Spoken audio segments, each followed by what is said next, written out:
Hello and welcome to the Toledo Lucas County Public Library Sight and Sound Video Archive Series. I'm Tom Walton. Today we sit down with a man whose contributions to public education in Toledo span several decades. An educator, an administrator, an innovator, he's the retired superintendent of Toledo Public Schools, Crystal Ellis. And Mr. Ellis, I may call you Chris, I hope. Yes. I'm a huge fan of yours and I'm looking forward to our conversation. Thanks for being here. Thank you. Now, a lot of folks who've known you for a lot longer than I have probably regard you as a lifelong Toledo, and that's not the case. We need to clarify that. You were born in Springfield, Ohio, down in southern Ohio in 1934. Can you recall for us your earliest childhood memories? You grew up, you were born at a time when America was in the Depression, tough economic times. What do you recall of those years? Basically, I recall that my mother started me to school when I was 5 years old. And she told the school principal and the secretary apparently there that I was 6. Because at that time, there was no kindergarten. So she told them I was 6. So she could put me in the first grade and she could work and have a babysitter as a result of me going to school.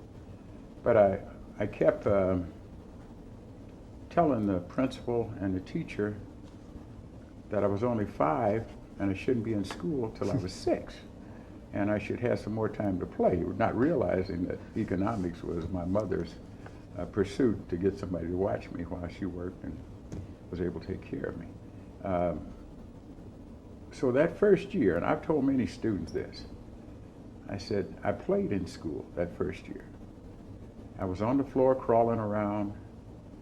At that time, there were inkwells, and the girls had pigtails. So the boys would try to take the girls' pigtails and dip them in the inkwells. And as a result, I spent all my time not doing what I was told to do by the teacher. And one day the teacher told me, she said, if you don't do your schoolwork, you'll be in my room again next year. I didn't pay any attention to her.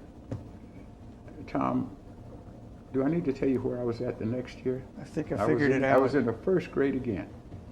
And from that point on, I recognized that you earn your way and you make your way through each step in life. I think that was a defining point for me in my life. I've never forgotten that teacher's name. Her name was Mrs. Banana. In effect, you had your kindergarten year. It was just called the first grade. Well, I had a kindergarten year, and it was a very introductory year to education. Absolutely. Can you tell us about your father, your dad at that time? Well, my dad was basically a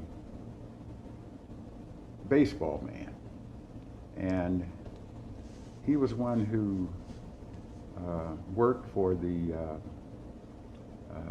the PWA, Public Works Administration, and they didn't really pay anything. But he worked for the city, and then he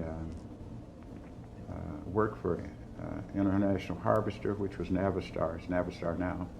But he was a person who had played baseball when he was younger and loved baseball. And as a result of it, when I was younger, I started playing baseball. And I was quite a baseball player in the sense that some way, being right-handed, I ended up being a left-handed batter. And through Sandlot and through all my years, I was a baseball player, but never played basketball. And my father never said anything about it, so I never knew basketball was a sport that eventually I would end up going to Bowling Green State University and playing, or excelling at in high school. But my father was the kind of person who, he took care of me. He made me work in the garden with him.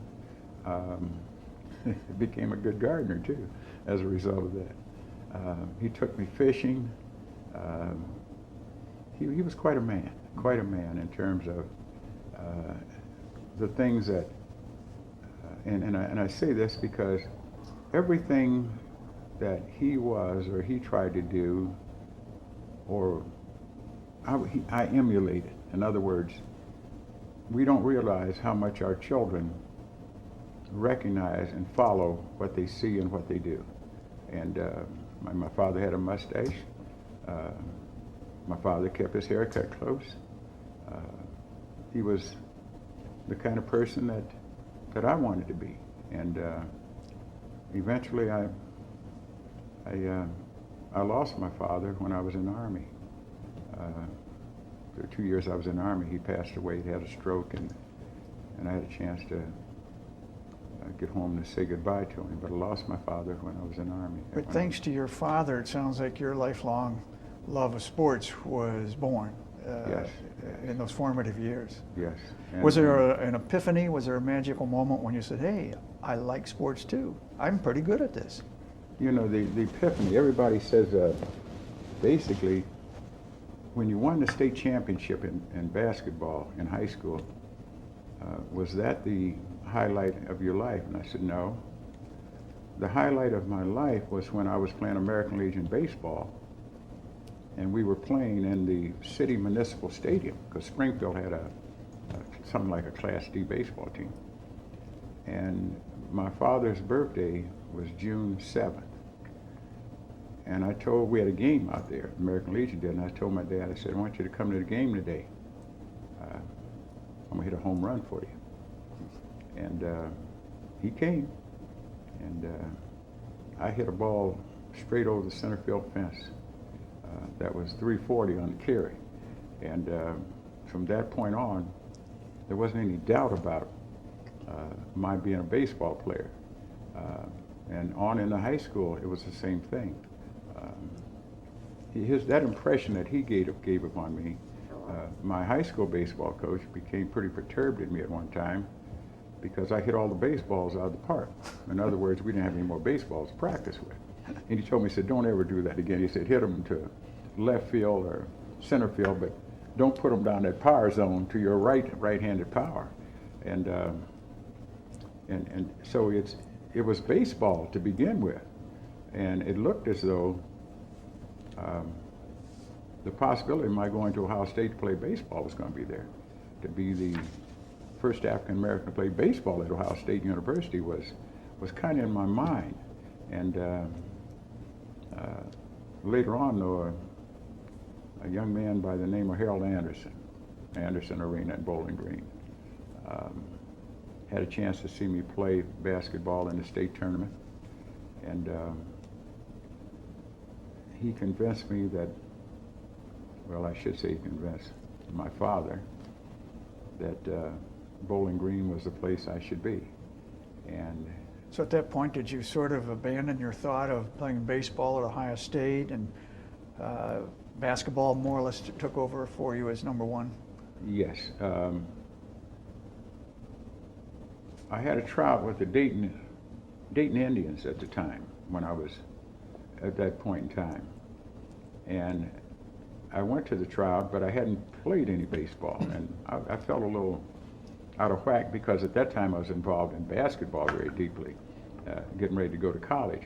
And I decided that I'd rather play basketball because it was more active. Baseball, I'd go out in center field and stand, wait on a fly ball, or run in and run out. And I said, I'd rather play basketball. So I ended up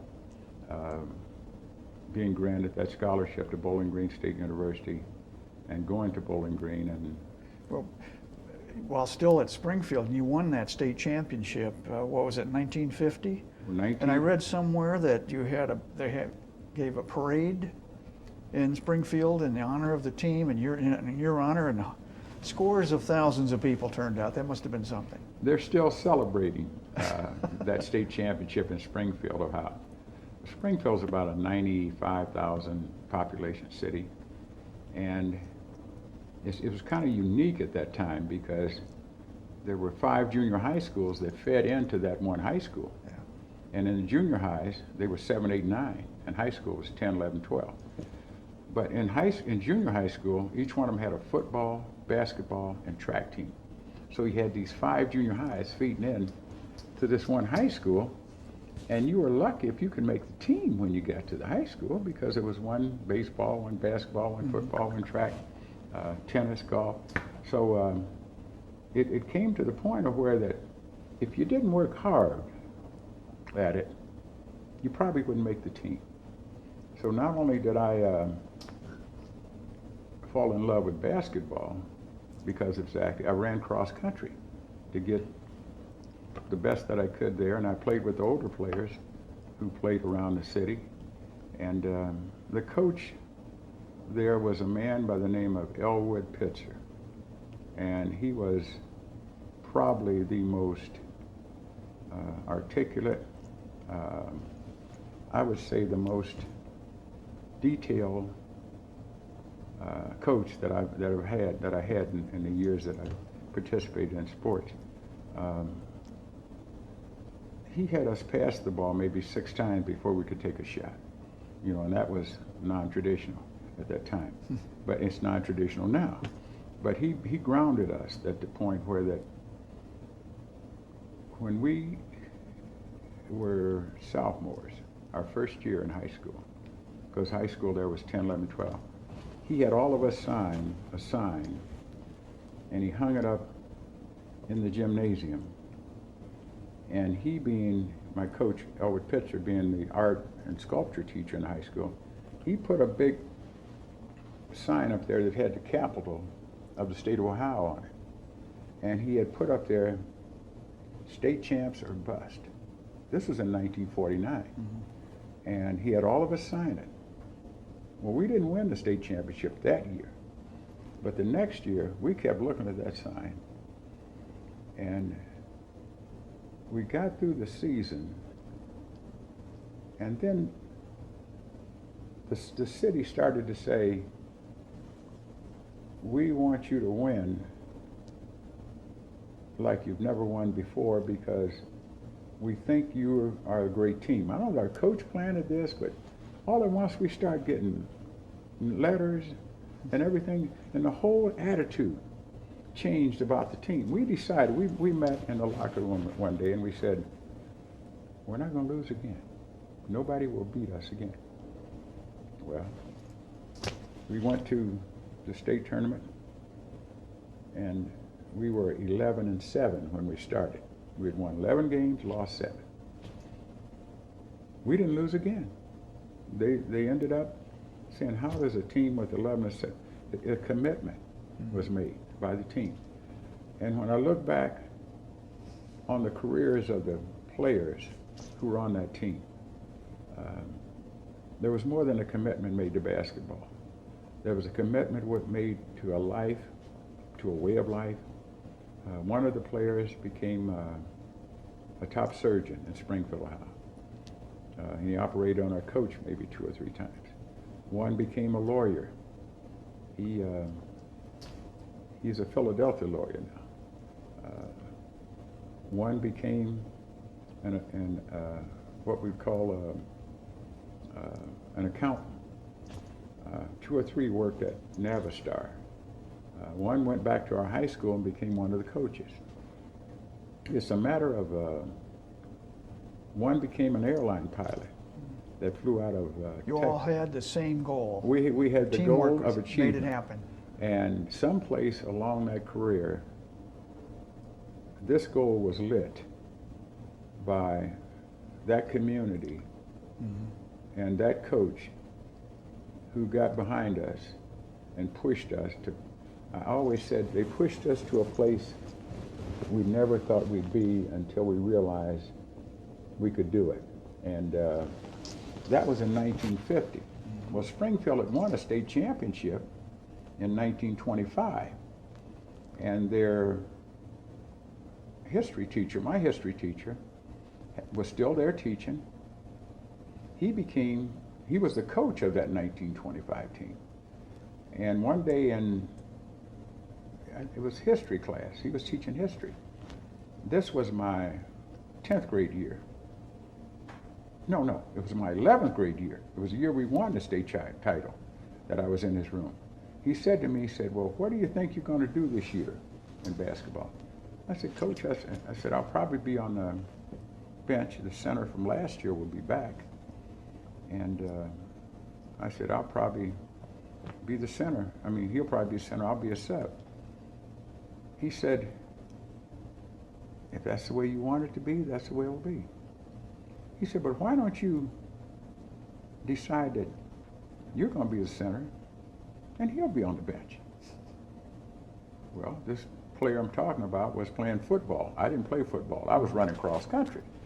And I said, why not? Anyway, when basketball opened, I was the center, he was on the bench. But during the season, we got a guard that hurt his ankle. And what Coach Pitcher did, he put this center, that last year's center, in the center, and he moved me to a forward. And that made us huge. And as a result, that's when that 11-7 record blossomed, and we said, no way is any going to be. Should have had that lineup from the beginning. We had it from the beginning. But that's how that state championship came about. Yeah. Now, was it about this time that you thought, hey, maybe I could do this professionally? Did you think about a career in sports or not? No. The irony of that, Tom, is that when I started playing basketball as a 9th grader in junior high there, I was fairly clumsy, and I had problems dribbling the ball. I'd grown 5 inches one summer. I think I grew from 5'10" to 6'3", and my mother's complaint was that you've outgrown all your clothes. We don't have any clothes to send you to school. Well, they got me to school. But I read in the paper in Springfield, Ohio, in the sports page, that Charlie Shear makes All-American at Bowling Green State University. See, Charlie was about 4 years ahead of me at Bowling Green. He was that 7-footer that Harold Anderson had there. And little did I realize at the time that I said to myself, one day I want to go to Bowling Green State University and play basketball. Because of Charlie Shear? Well, basketball and baseball all came up, and ultimately, when I got to Bowling Green, I said, you did this when you were in the 9th grade. I said, but I didn't realize Bowling Green had never had any African-American basketball players until I was invited to come there. So Charlie Shear was your inspiration for wanting to go to BG. Harold Anderson came along later. Harold Anderson came along. But the irony of all this is that Harold Anderson was from Akron, Ohio. My high school principal was from Akron, Ohio. They went to school together in Akron. Charlie Fox and he went to school together. So Harold Anderson checked with his school teammate and did all the background check to see if, I was the kind of young man that he wanted Bowling Green. And the only thing that I think he said that Coach Anderson told me later, he said, he told me you have a temper. And I said, I really don't have a temper, Coach. I think, but I'm so determined that it looked like I have a temper. I'm determined. If you're going to do it, you do it, and you do it the right way, and you do it the best you can. And that has to have some fire in it. Mm-hmm. Otherwise, to me, it's a mediocre effort to what you're doing. So that's where that particular type of point was made. Now you landed at Bowling Green, and as you say, you weren't even aware that there had not been an African-American player at BG in the past. You were sort of a trailblazer at BG, weren't you? Yes, I was, and I was welcomed by not only Harold Anderson, but by Bowling Green State University, the city of Bowling Green, and particularly my teammates and my schoolmates there. I felt no different than any other student. The only thing that occurred when I was there was that one year I went there was 1951, and they had exempted freshmen from being ineligible to play varsity. Right. Mm-hmm. Well, I made the varsity that year, and I played against Bobby Nichols, who was the coach at the University of Toledo. He was a senior, and I was a freshman. But I made the varsity, and Harold Anderson was a nationally known coach. He was playing in NIT tournaments, NCAA tournaments, and there was no Mid-American Conference at that time. Bowling Green played at large. One of the powerhouses in basketball was Bowling Green. And he was also the athletic director. And he scheduled a game. So he had scheduled Bowling Green in Florida, New Orleans, Kentucky, all over. I mean, Pittsburgh, Illinois, Marquette. He had scheduled, but there were certain places. He told me, he said, "Now, I didn't know I was going to recruit you to Bowling Green when I made the schedule out." He said, "So there'll be 3 or 4 games where you will not be able to play or go." He said, "But I promise you this." He said, "I will never schedule a game with any team where you can't play." So he already had these commitments. Oh, He had to honor honestly, them. see, those athletic schedules are made out. But you 2 or weren't 3 welcome years. as a black man. I was not welcome as a black man until I went to Bowling Green, Kentucky, where Western Kentucky's at. Ed Dillon was the coach there. And they made special provisions for me to come there and stay with a black doctor who was a friend of Ed Dillon, the coach at Western Kentucky, and play in a game against Western Kentucky at Bowling Green, Kentucky. Mm-hmm. And the fans there welcomed. I think I scored 10 points, 10 or 12 points, and they cheered. They knew what was going on. Mm-hmm. I was there to just play basketball at that time. So it was a growing up, and did that distress you, Chris, when Coach Anderson said there'd be places you can't go? That had to be a new experience for you. Was it distressing? No, that was not a new experience. Did you experience it in high school as well? The only place we experienced it in high school was, and listen to this, we had a movie theater, which is no longer in existence, in Springfield, Ohio, called the Liberty. And black people couldn't go to the Liberty Theater, but we could go to the Regent, the Majestic, the Ohio, and those were the nicer theaters. So nobody wanted to go to Liberty anyway, so we kind of accepted that. And it was well known that at the restaurants, many of them, blacks couldn't go inside and sit down and eat at that time. So that was part of the way of life, and you understood that as a point of going. But to go to Bowling Green and to be welcome there,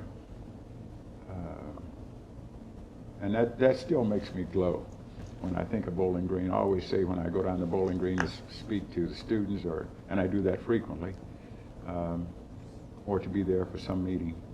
When I step on campus, it's like my feet float up off the ground, because that is a place that made a powerful impact in my life. You once said, Chris, that Coach Anderson was your mentor and your coach in that order. What did you mean? When I was a freshman, and I hope some of the ones who are freshmen that are thinking about going on to in college, I think, when I was a freshman, I played basketball that year because I made the varsity, and when it came spring, basketball season was over, and my father was ill, and my mother was out doing housework, trying to provide enough money to help me stay in college because I was the only one there in the home. And one day on a Thursday in the spring of my freshman year, I packed my BG bag, had a big BG sticker on it, because at that time you could hitchhike home or catch a bus. And I walked across campus on a Thursday afternoon with my BG bag, and someone saw the BG sticker. And this is a defining moment in my life in town. And they went and told Coach Anderson, who was in his office doing his work. And he said, Coach, this is what Coach told me later on. He said, we saw Boo with his bag going across campus going home. So I got home, but I borrowed $3.50 from my roommate, and I caught the bus, $3.51. And I caught the bus. That's what it cost to go 100 miles from Bowling Green, downtown Bowling Green, to Springfield, Ohio's bus station. And I went home, caught the bus, went home. And my father, who had had a stroke and who was ill, my mother, I got home about the time they were eating early dinner. And I went in, I was happy to get home, and I sat down at the table and I said, Oh, I'm glad I got home and get some good food. And their heads dropped to a point below this table because I was their hope of going on to college because their education level had been something like the 5th or the 6th grade. And I was the one that they had put their hopes and dreams in, even though at times I didn't measure up, and this time I didn't. But I was there about 10 minutes, getting ready to eat or eat what they had, and there was a knock on the door. And I got up and went to the door, and there was Coach Anderson, 100 miles. He followed you to Springfield. He and Don Cunningham, who was the sports information director, the SID person. They had gotten in their car, stopped what they were doing, gotten in their car, gotten in Harold Anderson's car. They had driven to Springfield, and they had come to my home to bring me back to Bowling Green. And the coach said to me, he said, I want you to understand something. He said, I want you to understand that I brought you to Bowling Green State University first to get an education, and second, to play basketball. He said, education doesn't end when basketball season is over. He said, I want you to go back. And he said, whatever's wrong at Bowling Green and made you want to leave, I'll do all I can to fix it. And you know, that moment, I often think back, Tom, what if he had not cared enough and had said, well, Boo wanted to go home, and why should I go get him? He doesn't want to be here. But it wasn't I didn't want to be there. It was that my father was ill, and even with the scholarship, I didn't have enough money to even buy razor blades or anything. So I said, I'll go home and get a job, help my family, and that was my thinking, which is normal. But I got back to Bowling Green, and Coach said, I want you to hang on. Just keep hanging on. And I did. So I often think, what if he had not cared enough? Exactly. Where would I be? Probably at a factory or something that... So he was indeed a mentor first. What did you study at Bowling Green? When I went to Bowling Green, I wanted to be a mechanical engineer. And always liked building things and putting things together. So I started in the mechanical engineering area, and there was a lot of math that I had to take, and I had to walk from the campus out to the airport. You know where the airport's at. It's about a half a mile or close to it. You have to go through the cemetery, and in the wintertime, you're going through the cemetery. It's like stepping around graves and going over snow piles and trying to get your way there. Otherwise, you walk the other way. It's a good mile and a half. And I started taking math and looking at it, and I said, you know, I'm not sure you want to be something that involves all of this paperwork. And then what hit me dead right between the eyes was that in high school, in Springfield High School, Springfield Public High School, we had no minority teachers at all. 2,700 students in grades 10, 11, and 12. No minority teachers. But we had great teachers. And I learned something then that has helped me through the years as an educator, whether it's a teacher, principal, superintendent, or whatever. But anyway, I had this one teacher in high school when I was in the 10th grade. Her name was Alice H. Henderson. She was an older lady who taught geography, and she would look at me and she said, Crystal, I know you know the answer. Tom, that lady looked right through me. She saw me, and I was a good student. I told you they kept me in the first grade 2 years because I kept telling them I wasn't going to do anything when I was 5. But this teacher inspired me, so I just about memorized the geography book. So when she'd ask me, Ms. Henderson, I know the answer. And she just embedded upon me the importance of a person who cares so much about you. Now, there was no relationship there. An elderly white lady, black guy, 10th grader, But she impressed me to the point of where that, when I was sitting out there looking at the math, I said, you know, you want to be a teacher. You don't want to be a mechanical engineer. So I changed my major, which it was early on, and chose education. Mm-hmm. Best decision I ever made. It was. I'm sure an awful lot of Toledoans would agree with you on that one. Well, you know, I've said you always use this motto as being a superintendent or being a principal or a teacher. I'd always say they're all my children. And I said, I'm not talking about the soap opera. I said, those that I touch or I can help, they're my children. And I will do everything I can to help them recognize and learn some of the things that I've learned in life from the people who cared for me, the people who helped me, the people who inspired me, the people who dared me.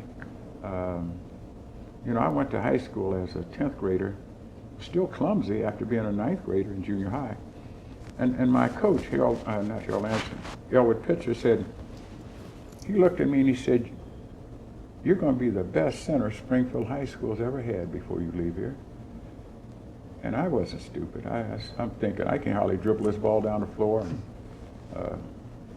But that's when the work ethic kicked in. And that's when the old coach said to me, why are you going to be on the bench? Why not him?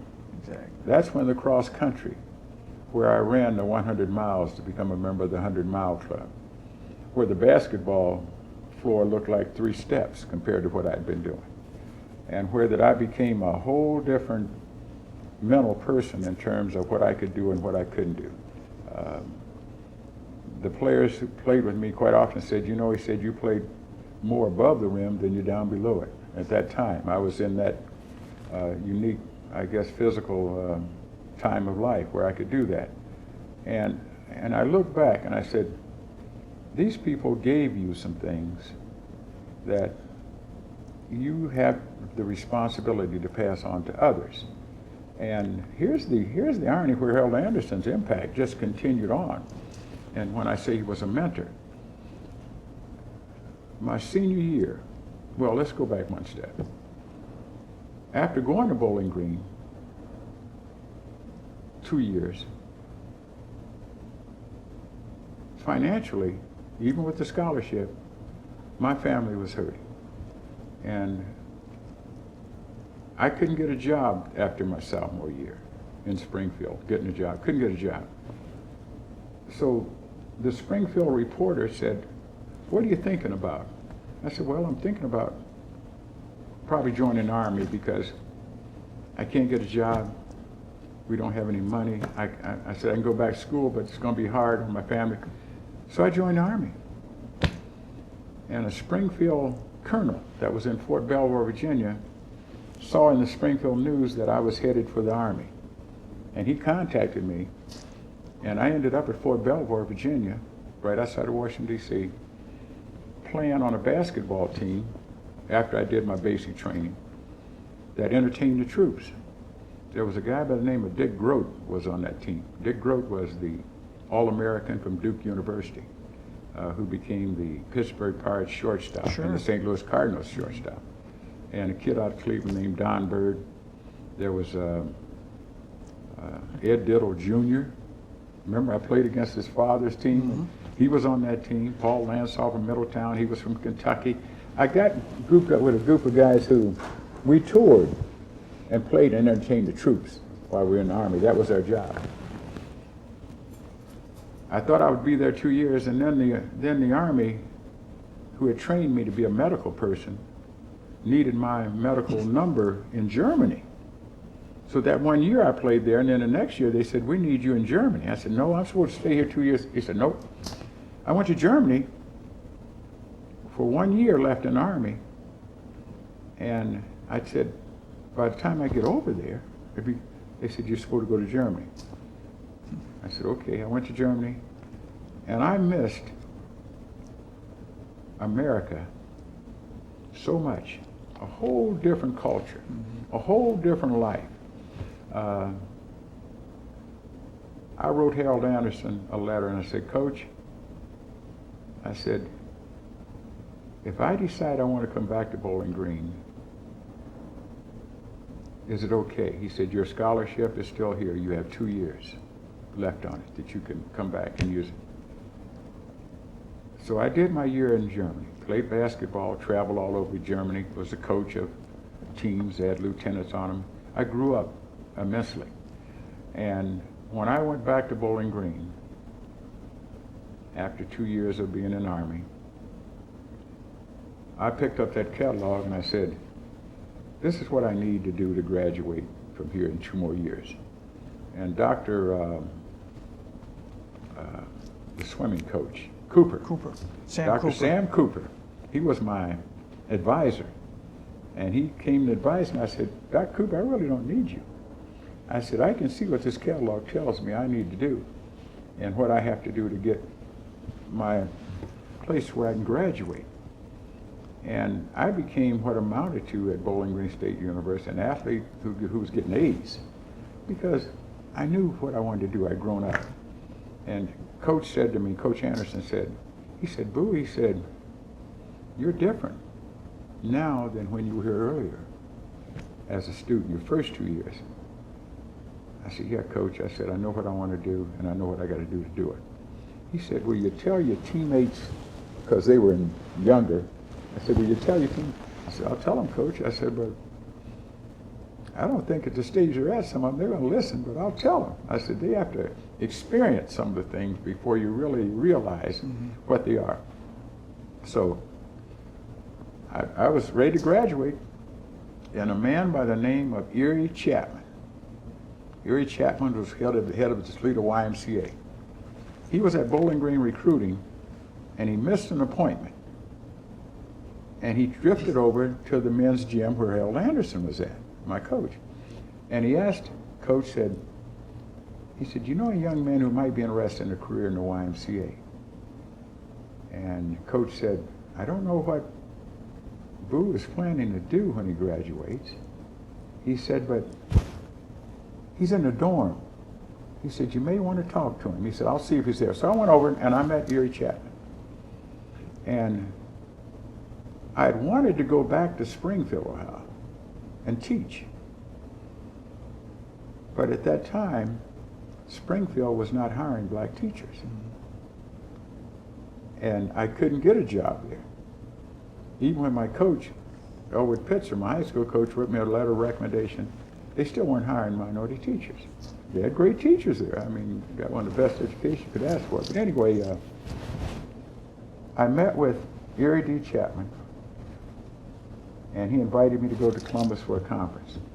And that conference I went to just blossomed out and made me think about a career. And then a job opened up here in Toledo with the Indiana Avenue YMCA. They needed a physical education director. They need someone to help the kids, to teach the kids, to build leadership with the students.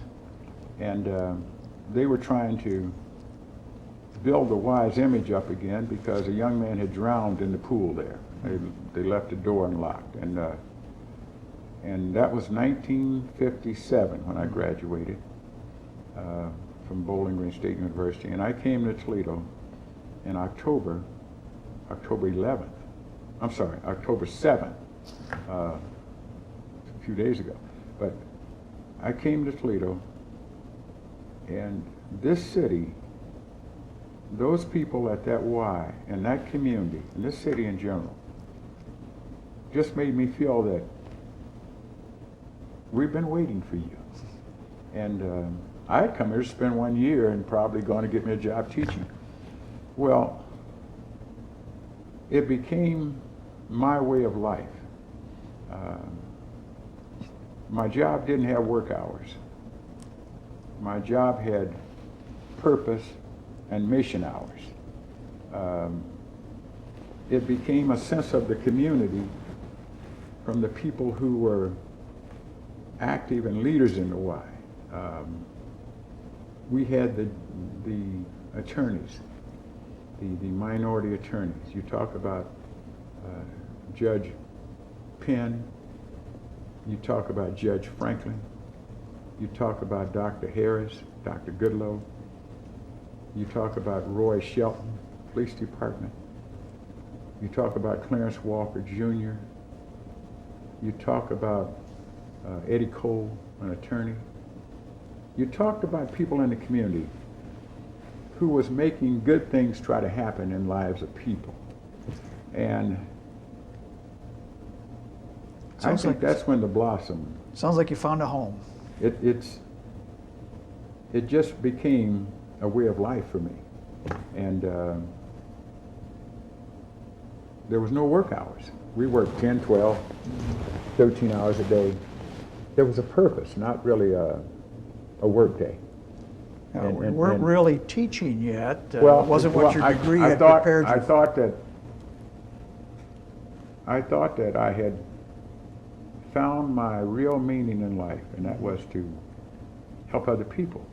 Because when I thought back, I said, you know, you're a result of all the people that helped you and all the things that have happened for you.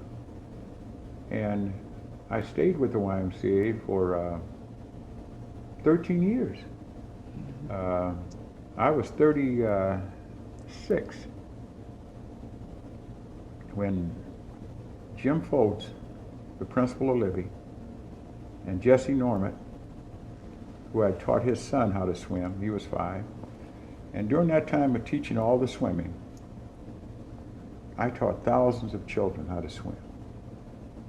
One of them was our current mayor, Mike Bell. One of them was the current mayor of Columbus, Ohio, Mike Coleman.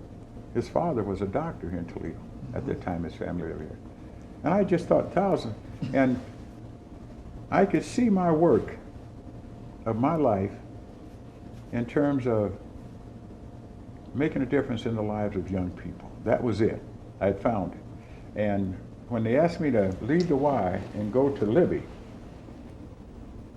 I hesitated because I said, you know, I'm 13 years into a career, and my salary level, I can use this figure now, is $10,500.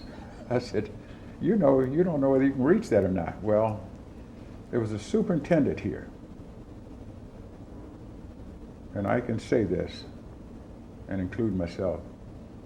He's the best our city has ever had, and that was Frank Dick. Frank Dick said, we will match your salary.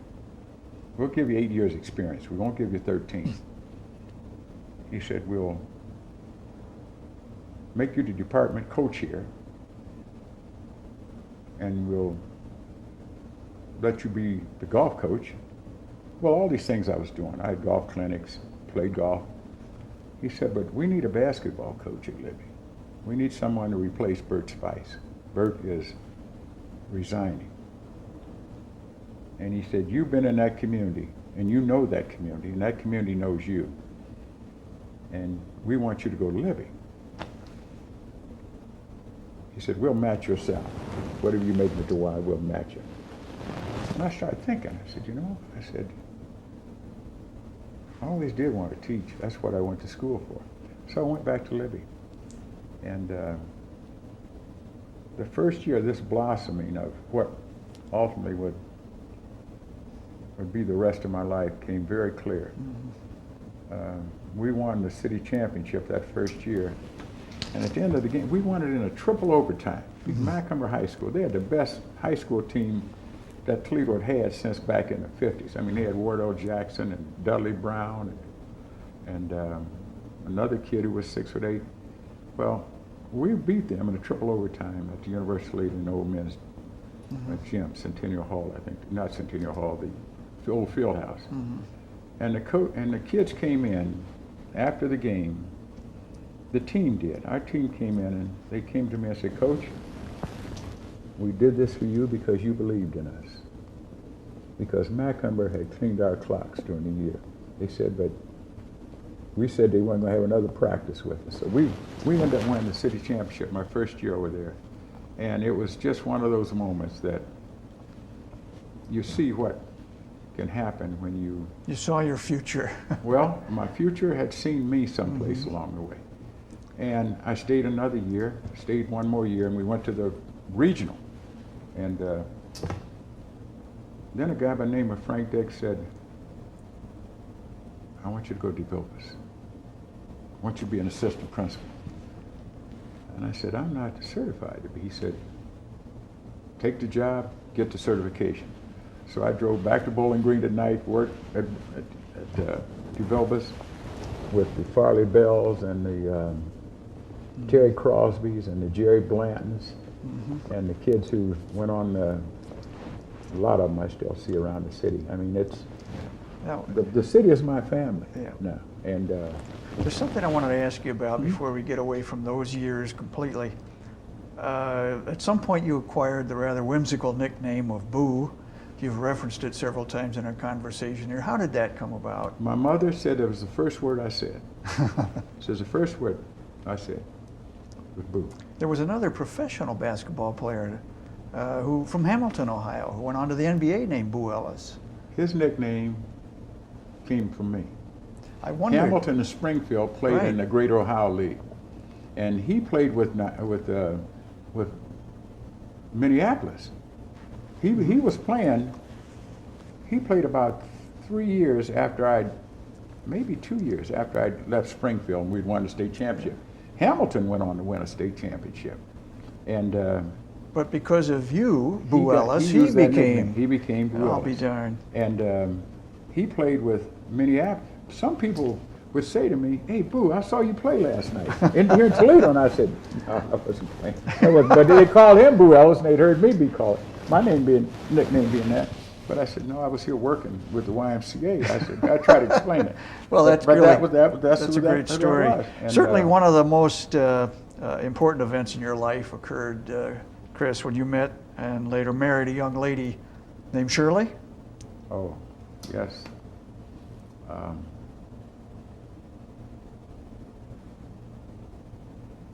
I was at my aunt's house in Springfield, and I looked down the street about half a block. This is when I was in high school, and I saw this girl, and I looked at her at a half a block's distance, and she looked at me, and little did I know that was my soulmate. Did she go to Springfield High School? I didn't see her again until I was out in front of the high school one day with my friend Charles Kendall. He and I walked to school together. We had to walk about 1.5 miles to get to school. And I said, "Charles." And Shirley, my wife, to be, didn't know at the time, but she came out of school. And I said, "Charles," I said, "You see that girl over there?" I'd seen her when I was at Monson. He said, "Yeah." I said, "Charles," I said, "I'm gonna marry that girl." I had never met Shirley. I just looked at her when she looked at me, and I said, "Charles, I'm gonna marry that girl." He said, "You gonna marry that skinny girl?" I said, "Yes, Charles." I said, "I plan to marry that girl." Well, later on in the school year, Shirley was selling tickets at some raffle or something. And I went up to her, and I probably had $4. "Here, I want to buy some tickets." I pulled out $4. Bought all the tickets I could, Shirley. And then a friend of ours said to me, he said, "Boo," he said, "Shirley likes you." And I said, "I like Shirley." So he was kind of Cupid. And he got us together, and that was 61 years ago.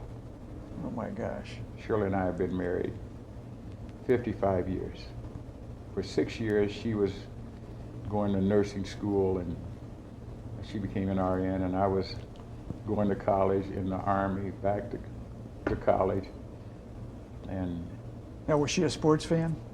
She would go to some of the athletic football games with me when we were in high school, when we started dating.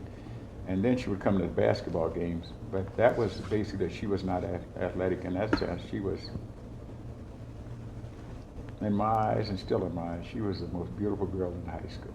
That's where foot she was. Wow. And As we sit here in 2011, 55 years of marriage. Congratulations for that. and you know what? We didn't make a big hullabaloo about it when it was 50 or when it was 55. We were just thankful for all the years and the good things that we've enjoyed and had. Chris, we haven't talked about your children. Can you talk about the kids that this marriage produced? One. We have one daughter, and she's a teacher. She's been teaching with Toledo Public Schools for 24 years. Geez, where did you get the inspiration to do that, do you suppose? Well, she kind of said to me, I knew I was expected to go to college. That's what she said. We never said anything about her going. And then I said, you're right. And I said, now I'm going to tell you where you're going to go. She said, where? I said, you're going to Bowling Green State University. And I said, doesn't matter what you choose to do. I said, but don't come home until you get a degree. She went to Bowling Green State University and spent her first year kind of taking general coursework. Then she decided she wanted to be a teacher, and she wanted to be a special education teacher. She said she wanted to teach children who needed extra help, and that's what she's been about. And that's been her life as such. She's a beautiful young lady.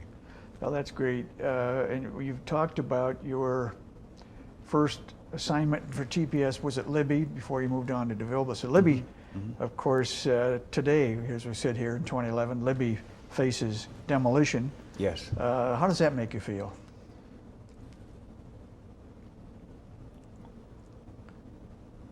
You can't take what Libby has given to the lives of those that have been there, those that have taught there, those who are their students. And there's a story behind Libby that most people don't know, and don't know unless I tell them. So there's a few that know it. And that is, after I was, well, basically I was moved from Libby to go to DeVilbiss to be assistant principal. And naturally I would go to DeVilbiss. Well, around the circle, after getting to DeVilbiss for 3 years, I was moved to go to Hamilton Elementary School, which was a kindergarten, 8th grade school in North Toledo. And basically, all this was being orchestrated by Frank Dick, the superintendent. And when he was talking to me about Hamilton Elementary School, I didn't even know where Hamilton Elementary School was at. It was right down the street from the Board of Education, a K through 8 school, kindergarten, 8th grade school that had 900 some students, large school, and they needed a principal there. Well, the superintendent was picking me to go to these spots where he thought I was needed and where I could serve best. He said at the time he needed me to go to DeVilbiss because I would stabilize the student body, which was in that early 70s trend of harping on rights and responsibilities and long hair and all of that. He said, I need you there, maturity, age-wise. Then he sent me to Hamilton, and I said, God, I've never been in a grade school before. I've been in high school, but I went to Hamilton and was the principal there for 5 years, and it was one of the richest. But every place I've been, this is the part that I can look back and smile and enjoy again. Every place I've been, while we're in the middle of this, every place I've been, I've enjoyed. It's been a part that had just, I think, made me blossom to be more committed to what it was that I was about and what I was doing. So I went to Hamilton, kindergarten, 8th grade school, and when I got there, Tom, there was an honor roll for 7th and 8th graders in the building. And my basic thought was that honor roll doesn't start in the 7th, 8th grade. It starts from the bottom and comes to the top. So I told the PTA, I said, I want honor roll for every student from grade 1 through 8. And I want bulletin boards put up, and I want these young people's names put up there. And I said, I want our stress to be on academics. And I said, for every youngster that makes the honor roll on a given quarter, I said, I want us to have fundraisers so we can take them down to Pizza Hut and we can treat them to pizza as a reward. Tom, I started buying honor roll boards like you wouldn't believe. And the kids, in the first quarter, at lunchtime, we'd march them down the street. I'd made arrangements with the manager, and he would treat them to pizza, and they'd come back. You wouldn't believe what happened to that school. That school became a school where, and here's the ideal for a school. In order to have a successful school, you've got to have a school that children want to come to, not parents that push them to. You've got to have a school where they feel good about going to school. And when I look back and think about those times, when I first went there, I walked the neighborhood and I talked to all of the business people in that North End neighborhood that is on that Manhattan, Stickney area. And I told them who I was. And I said, if you have any problems with any of our young people and our students, let me know. I'll come down. Well, we didn't have any. But then I would walk home with the students sometimes and tell the parents, you know, he had a great day at school. I want to let, he wasn't bad. I said, no, he wasn't bad. I came on to tell you how good he was and how proud I am to have him at school. Don't you think that parent started spreading? He cares about our kids. Is that one of your primary complaints, perhaps, about public education, that parental involvement isn't always there? No, it's not always there, because in order to really educate your child, you must be involved in the education of your child. And many of the public school parents have so many other burdens and so many other problems that they're trying to handle and overcome, that they cannot put the time in the life of their child or help educate their child. And as a result, they're trying to meet the needs of the child, trying to feed the child, trying to clothe the child, trying to house the child. Well, those are priority elements of survival. And until you, it's kind of like Maslow's hierarchy of needs. That law that Maslow, the sociologist, psychologist, had was that until these needs are met down here, don't expect me to give back up here. In other words, struggling as I am, you got to meet these needs, then I can do something up here. Well, when you start working to override and climb out of some of these needs, like those parents who I walked home and talked to about their child having a good day at school, they had the problems, but they said, I have the strength now to climb, to do more, to help my child be the things that Mr. Ellis is saying that they are at school and what they're doing. And that's, in order to get up, it's always been a struggle. Now, when you come in and you're basically provided those economic, those needs that go with that, the food, the room, and you have the education. So you got to break that cycle of non-education and become educated for education, the blend up here. My daughter never asked me about whether she was going to college or not. She knew it. My parents never went to college, maybe 5th, 6th grade at the most when they were coming up. And their lives were struggling all the way up through. So when they saw me starting to climb and they couldn't really push me, but other people were helping me, they were joyed about that. They were, in a sense, proud of it, but they couldn't help me economically. So as a result of that, I struggled at points, but I struggled to get through. And then there were people who were my boosters to help me, like when we said earlier, Harold Anderson, was he a mentor? Yes, he was. What he did for me was an irony, because I always said, my high school coach was a great fundamental coach. And he was strict as blazes. Harold Anderson was a great man. When Harold Anderson passed away, I was one of his pallbearers, along with some of his other players, and we went to Akron with him when they took him back. He was buried in Akron, Ohio. We went there, and on the way back we stopped, and what Harold Anderson had done is not only was our basketball coach, he had done something in all of our lives, whether we needed that mentor, that person who provided that step at that time. He had been there. Harold Anderson had been there. I'm not the only one that Harold Anderson was a mentor to.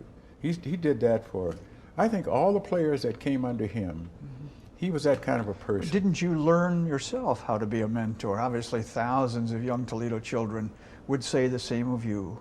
Well, it came to the point where that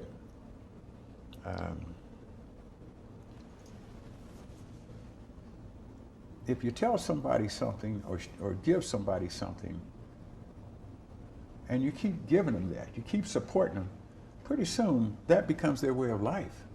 But if you beat them down, I always say to young people today, and my God, what an opportunity I've had, not only after retiring as superintendent, but I had a chance to go back and be the principal at Start High School. This was after you retired? After I retired. I'd previously been, before I became assistant superintendent, deputy superintendent, superintendent, I was principal at Rogers. Mm-hmm. When I left the K through 8 building, I went to Rogers to be the principal. And I found that there were profound things you could do that would make a difference in those that you were working with or helping or teaching. And when I went to Rogers High School, there were 700 and some students listed as freshmen. And I said, how could we have 700 and some students listed as freshmen? I said, McTighe Junior High, the feeder junior high, only sent us 380 some students who should be freshmen. They said, Mr. Ellis, don't you recognize that we have 300 some students here who have not met the requirements to be a 10th grader or 11th grader, and they're still down in the 9th grade category? And I said, well, they'll never graduate. I said, what we're doing is perpetuating failure. So Tom, I pulled all those students who had been there, along with the ones who came in as freshmen, into the gym. Rogers didn't have an auditorium. I pulled them in the gym, and I told them, I said, you know, I said, this was in the fall of the year. I went to Rogers in April, but until the fall of the year, I took and looked and decided what I was going to. So in the fall of the year, when I saw that and had the freshmen coming in, I said, this is a school where you do not fail. I said, if you want to fail, go someplace else, because I won't go with failure. I said, I'm not going to beat you down, I'm going to beat you up. And I said, I've already arranged with the National Honor Society, and their service project will be that they will mentor the students who do not meet the first quarter passing grade level. I said, the second quarter of the first semester, you will be mentored. I said, they will be your tutor. There will be a teacher who will be over that particular session. If it's math on Monday, if it's science on Tuesday, if it's social studies on Wednesday, and if it's English on Thursday. I said there will be a teacher, or I said there'll be 2 teachers who would be there to mentor the National Honor Society students who will be your tutor to help you become successful here. Mm-hmm. And I said, not only that, one assistant principal will take Monday, one will take Tuesday, one will take Wednesday, and I said, I'll take Thursday. I said, Thursday will be my group.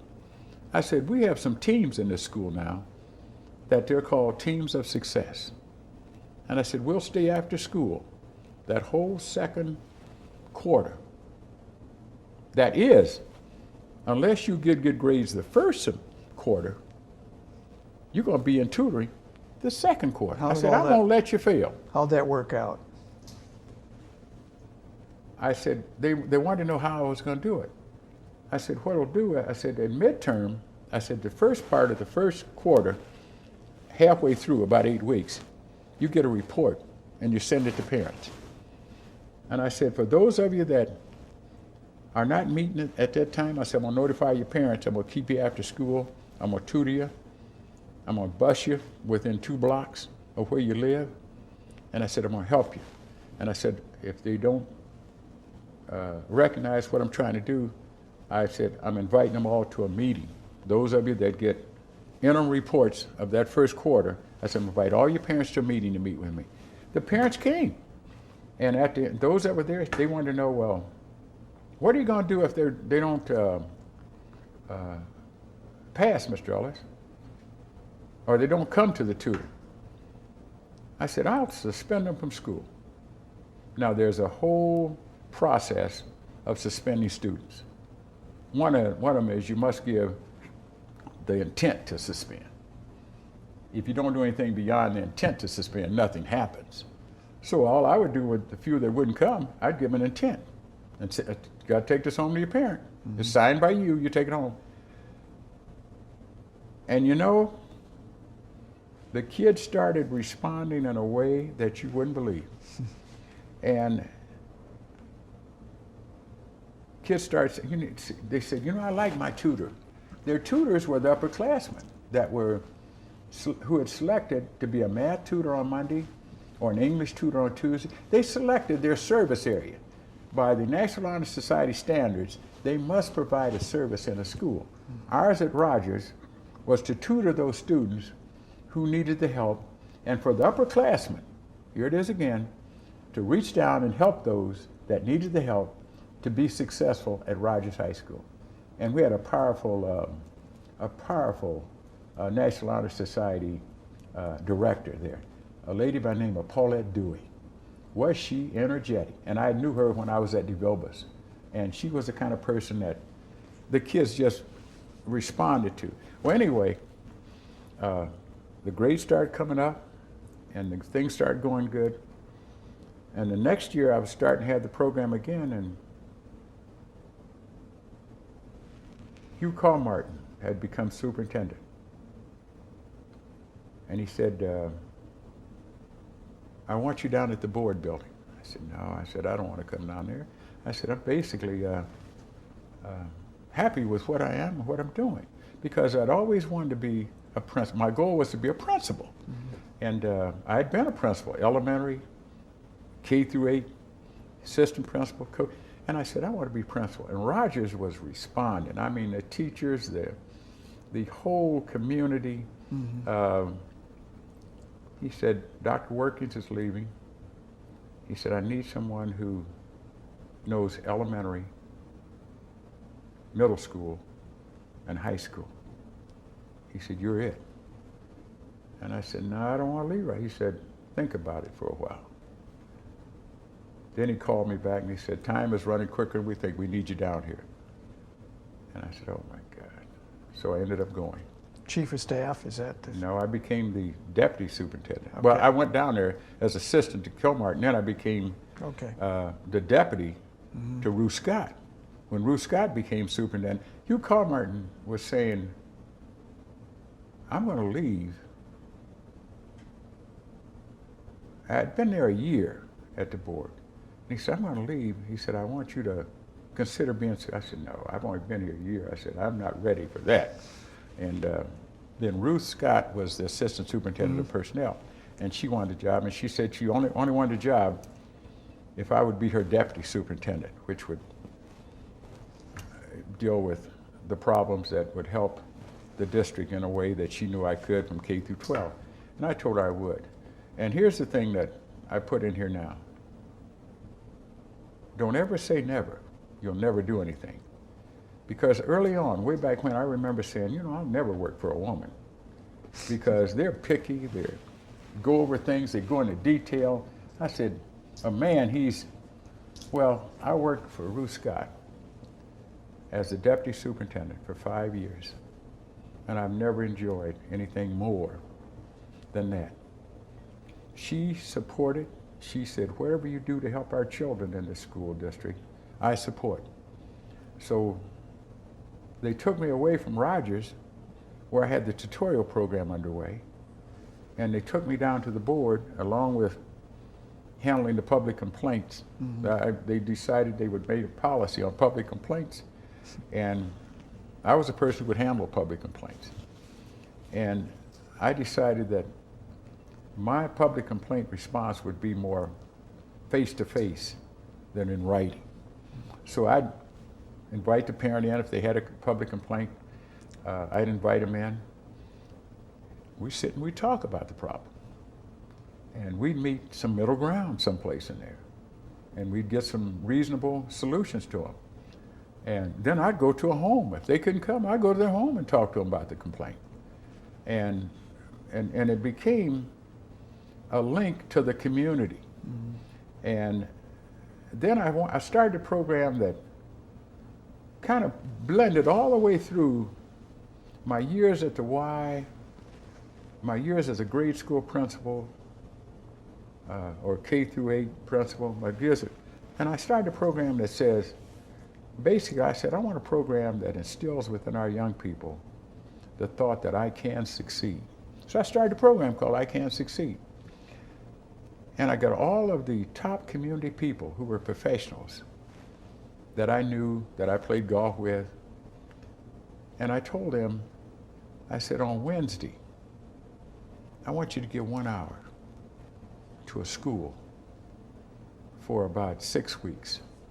I said, I want you to go to a school and talk to the students. And I targeted those schools. You know where they were. They were located basically in Central City.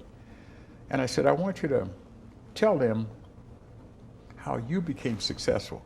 Here's this pattern that I had in my life that I knew most of these professional people had in their lives.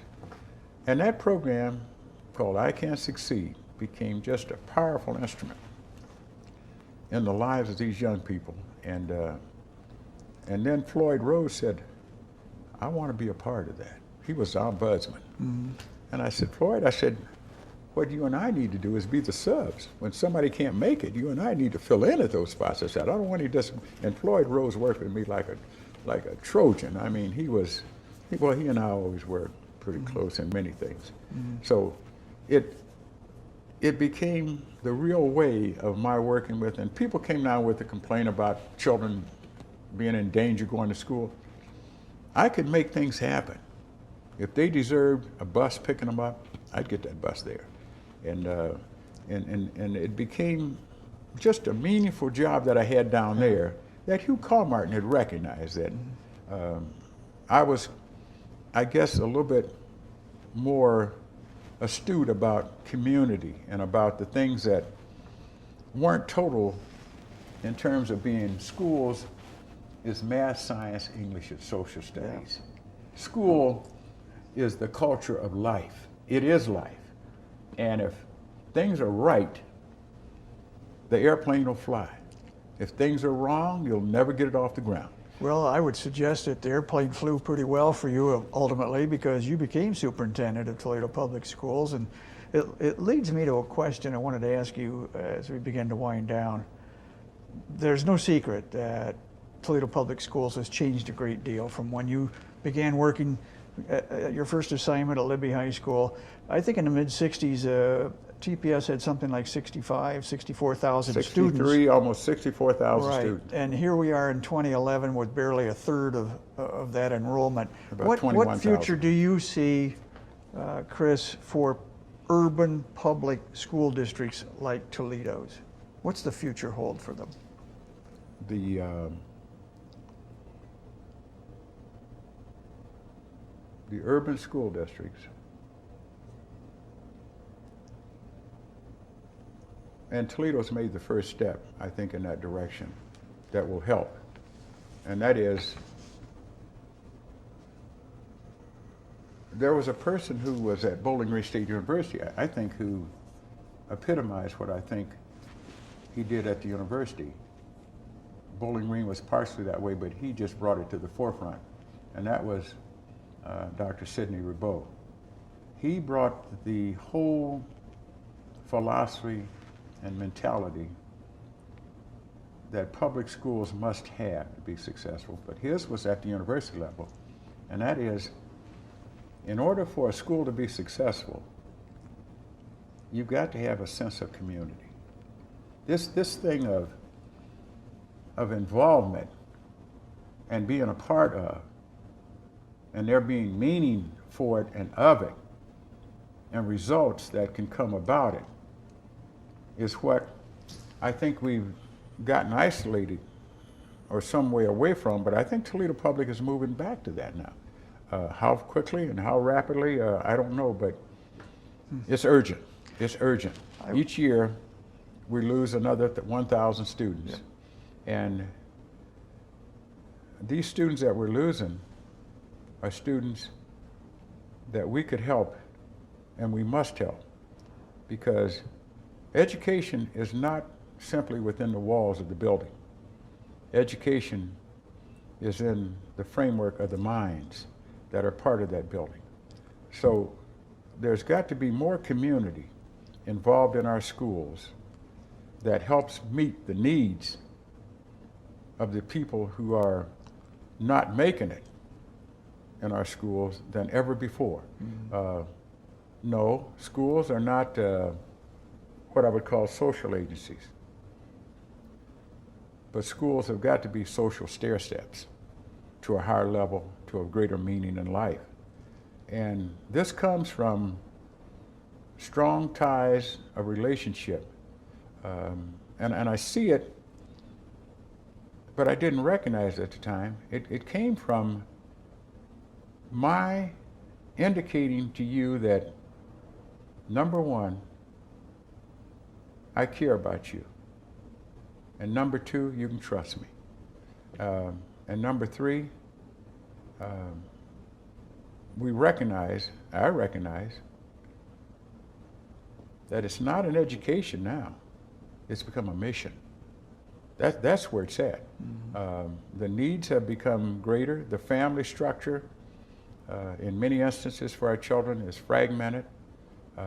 There's a higher percentage of teenage parents mm-hmm. and early age parents than there used to be. We've got to get into that fabric. Certainly, and sew it together. Yeah. A big part of, and you had to preside over some of this as superintendent, of that decline. I would imagine the toughest decisions you ever had to make as superintendent, closing schools, laying off teachers, that's counter to everything you're about. Well, when I look back, we should have made some changes that I had almost put to the point where that our high schools needed to be a combination of not only a general type education, but a career type of orientation in there for that. And we had fringed upon that here in Toledo. We had what we would call skill centers. Mm-hmm. We ended up closing Macumber, which was a vocational type of a building, because enrollment was going to be 600 students in the fall. And then the decision had been made back a year or two that there would be no ninth graders going to Macumber. They would go to high school as a ninth grader to their home high school, then go there as 10th graders. Well, the kids weren't going. 600 were there, and it wasn't going to work, so we ended up saying we'll put these programs out in the schools. We didn't do a good job of that. We didn't center on the things that we should have done. The one thing that came out of it that was good, and I saw this in a high school at Libby, and that was the TTA, the Toledo Technology Academy, that's over at the DeVilbiss location now, is a school of excellence. But there's high math standards, And in order to get there, you got to qualify in math to get there. But this was a classroom at Libby. And before I left, I expanded it to be a school at DeVilbiss, because DeVilbiss had been closed. That whole north side of that building now is the Toledo Technology Academy. But we've got to do more of that. We've got to become a more occupational or educational direction in terms of what our students want to or what they choose to become at the grade school level and at the high school level and at the level where that if you want to be a person who is in the health area or think about that, we've got to have a health center where that we're providing the kind of academics along with the academics that go with it, but the kind of academics that lead to that. It's got to be a stepping stone area. And then you can see some things in the public school that do not exist in what we would call the non-public schools. The public schools do not provide the career opportunities that we need. We need to provide more career opportunities. Everybody isn't going to college, but everybody needs a door or a way to become a taxpayer rather than a tax taker. Right. And that's the key. Chris, that's part of it. As our time draws down here, I didn't want to not mention all the wonderful awards and tributes that have come your way, both during your career and since your retirement. You honorary degrees from your alma mater and from the University of Toledo as well. I'm proud of that. Yes. Because I always tried to beat the University of Toledo at Bowling Green but you know, I live near the university. Part of my education a lot of my education has been through there. And the people who are there and at Bowling Green are, to me, just the epitome of it. With all of those wonderful honors, and there's a scholarship funds in your name and so forth, I would imagine one of those that you were most proud of was last year in 2010 when bGSU named you one of its 100 most prominent alumni. That had to be quite a tribute. That had to be very meaningful to you. Well, it's overwhelming when you come back to looking at back through but I really, Tom, I really don't feel that I did this to become that. I think people did that to me to help me become that. And that's the rich part of my life. I'm happy about 1957, October 7th day of coming to Toledo. And you feel blessed, Chris? I feel more than blessed. I feel gifted. I feel that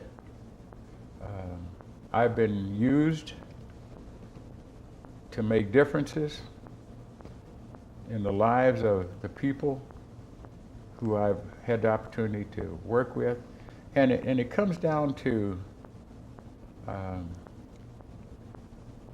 about 4 years ago, I was at Anderson's out on Talmadge Avenue.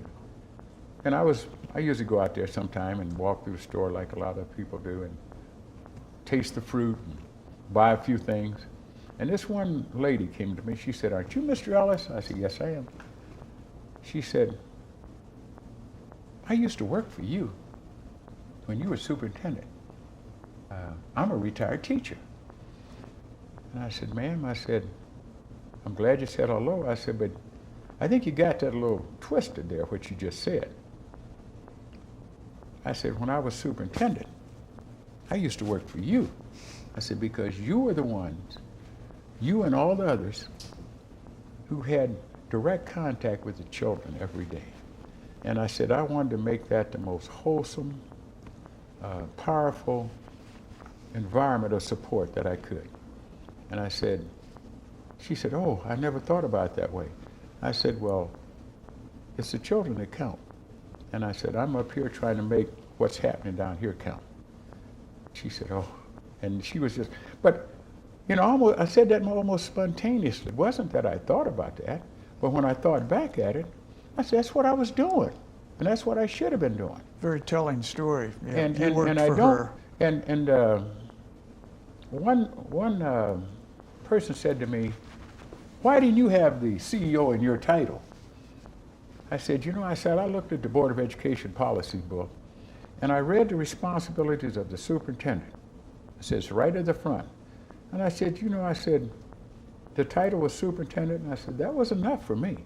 I said, just being superintendent and trying to do those things, I said, I don't need any more titles. This one is enough. And as a result of that, it was just I guess you would say, Tom, that when you can enjoy the autumn of your years, and the summer has been beautiful, the spring has been beautiful, it doesn't get any better than it has. Well, Chris, on that note, I think we'll conclude. I have to tell you, you look as fit. I think you could still spend some time above the rim for the Falcons if you had to. Yeah. With the ladder. Congratulations on a great career, and thank you so much for your time today. My pleasure. My pleasure. And we hope all of you will join us for another episode of the Toledo Lucas County Public Library Sight and Sound Video Archives.